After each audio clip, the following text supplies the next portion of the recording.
ಇಲಿನಾಯ್ ರಾಜ್ಯದ ಲೇಕ್ ಮಟೂನ್ ಕೆರೆಯ ನೀರಿನಲ್ಲಿ ಅನಿರೀಕ್ಷಿತವಾಗಿ ಸಿಕ್ಕ ಒಂದು ಅಂಗ ಇಡೀ ಪ್ರದೇಶವನ್ನೇ ತಲ್ಲಣಗೊಳಿಸಿತು. ಬೇಸಿಗೆಯ ಸಂಜೆ ದೋಣಿ ವಿಹಾರಕ್ಕೆ ಹೋಗಿದ್ದವರಿಗೆ ಕೆರೆಯ ಮೇಲ್ಮೈಯಲ್ಲಿ ತೇಲುತ್ತಿದ್ದ ಕೈಯೊಂದು ಕಾಣಿಸಿತು.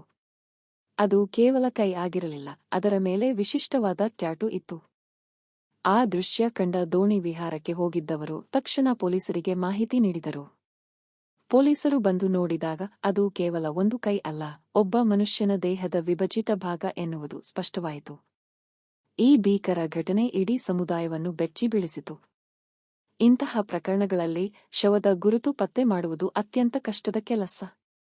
ಆದರೆ ಆ ತೇಲುತ್ತಿದ್ದ ಕೈ ಮೇಲಿದ್ದ ಆ ವಿಶಿಷ್ಟ ಟ್ಯಾಟೂ ತನಿಖಾಧಿಕಾರಿಗಳಿಗೆ ಒಂದು ಸಣ್ಣ ಭರವಸೆಯ ಕಿರಣವಾಯಿತು. ಪ್ರತಿ ಟ್ಯಾಟೂ ತನ್ನದೇ ಆದ ಕತೆ ಹೇಳುತ್ತದೆ, ಇಲ್ಲಿಯೂ ಹಾಗೆಯೇ ಆಯಿತು.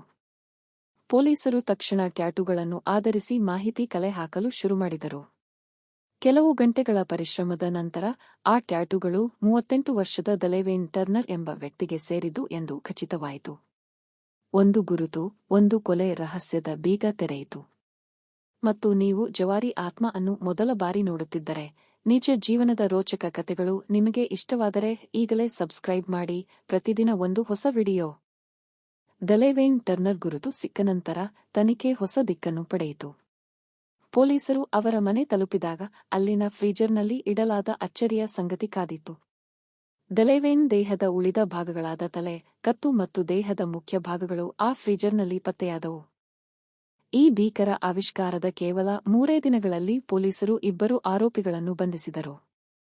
ಇಡೀ ಪ್ರಕರಣದ ವೇಗ ಮತ್ತು ಬಂಧನದ ಹಿಂದಿನ ರಹಸ್ಯ ಎಲ್ಲರಲ್ಲೂ ಕುತೂಹಲ ಮೂಡಿಸಿತು. ಅಪರಾಧಿಗಳು ಯಾರು ಎಂಬ ಪ್ರಶ್ನೆ ಇಡೀ ನಗರವನ್ನು ಕಾಡುತ್ತಿತ್ತು. ಬಂಧಿತರಾದವರು ಯಾರು ಗೊತ್ತಾ? ಒಬ್ಬರು ದಲೇವೇನ್ ಅವರ 62 ವರ್ಷದ ಪತ್ನಿ ರಾಬಿನ್ ಟರ್ನರ್, ಇನ್ನೊಬ್ಬರು ಅವರ 26 ವರ್ಷದ ಮಲ ಸಹೋದರ ಜೇಮ್ಸ್ ಆಡಮ್ಸ್. ಈ ಸಂಬಂಧಗಳು ಹೊರಬಿದ್ದಾಗ ಇಡೀ ಪ್ರಕರಣವೇ ದಿಗ್ಭ್ರಮೆಗೊಳಿಸಿತು. ಕೌಟುಂಬಿಕ ಸಂಬಂಧಗಳೇ ಇಷ್ಟು ಕ್ರೂರವಾಗಬಲ್ಲವೇ ಎಂದು ಜನ ಬೆಚ್ಚಿಬಿದ್ದರು. ನ್ಯಾಯಾಲಯದ ದಾಖಲೆಗಳ ಪ್ರಕಾರ ದಲೇವೇನ್ ಟರ್ನರ್ ಅವರನ್ನು ಮೊದಲು ಚಾಕುವಿನಿಂದ ಇರಿದು ಕೊಲೆ ಮಾಡಲಾಗಿತ್ತು. ನಂತರ ಅವರ ದೇಹವನ್ನು ವಿಭಜಿಸಿ ಲೇಕ್ ಮಟೂನ್ಗೆ ಎಸೆಯಲಾಗಿತ್ತು. ಪತ್ನಿ ಮತ್ತು ಮಲ ಸಹೋದರನ ಮೇಲೆ ಕೊಲೆ ಮರೆಮಾಚಿದ ಮತ್ತು ದೇಹವನ್ನು ವಿಭಜಿಸಿದ ಆರೋಪಗಳನ್ನು ಹೊರಿಸಲಾಗಿದೆ. ಒಂದು ಟ್ಯಾಟೂ ಒಂದು ಕ್ರೂರ ಕೊಲೆಯ ರಹಸ್ಯವನ್ನು ಹೊರತೆಗೆಯಿತು. ಸಂಬಂಧಗಳೊಳಗೆ ಅಡಗಿರುವ ಕ್ರೂರತೆಯ ಒಂದು ಕರಾಳ ಮುಖವನ್ನು ಈ ಘಟನೆ ಜಗತ್ತಿಗೆ ತೋರಿಸಿದೆ. ನ್ಯಾಯದ ಬಾಗಿಲಲ್ಲಿ ಈ ಪ್ರಕರಣದ ಮುಂದಿನ ಹಂತಗಳು ಇನ್ನೂ ನಡೆಯಬೇಕಿವೆ.